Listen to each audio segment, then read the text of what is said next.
Hi everybody, I'm Philip Duncan. Thank you very much for joining us. Hope you had a good weekend. Well, the weather this week is still unsettled. It's not as bad as it was last week, but we are still dealing with another cold change, more snow on the mountains, and more of those gusty winds and showers. Here's the animated wind map for Monday. And by the way, just with that intro, it sounds all a bit negative, but there is some really nice, dry, sunny weather in the forecast too. So let me explain it. Here's the front that just came through across Monday morning that delivered some thunderstorms and some heavy downpours as well. Behind it, back to the westerlies, plenty of dry spells, a few showers in there as well. But the next system is coming through for Tuesday, and that involves yet another big temperature drop for the South Island.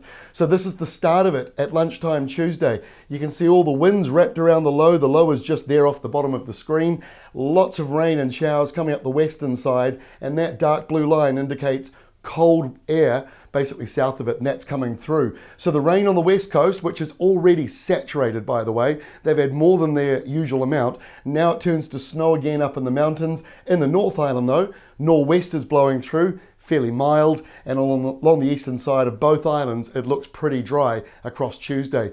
But it will be cold at night time, and then again on Wednesday the dark blue line goes all the way up into the lower half of the North Island, so everyone south of that really feeling the cold air. There'll be snow showers in the mountains and ranges, there'll be sleet a bit lower down, and even hail right down to sea level. But I do repeat, this is not as big as the cold snap last week. That one, the blue line, went all the way up north of the country. So this one's got less energy in it, but it is still going to pack a bit of a punch. If you're driving around the South Island Alpine passes this week, or really across the South Island in particular, you will want to be aware of these conditions.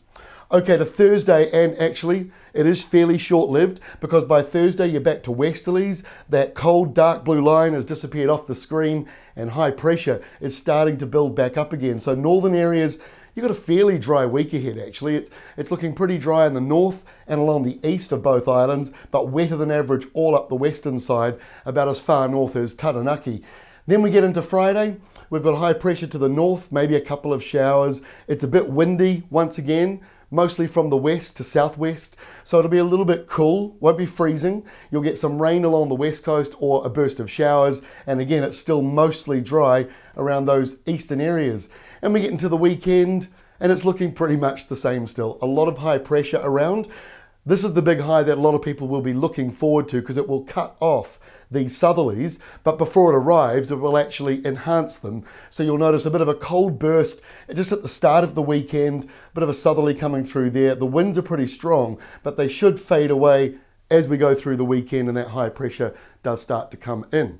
So it's kind of typical autumn weather, although the rain on the western side of the country is certainly higher than usual, the rain amounts. So we do hope that we get a bit more of a dry spell coming through over the next couple of weeks. These big highs are sort of what you want to see, but behind it, again, more low pressure. That is all from me. Good to be back. We'll catch you again on Tuesday.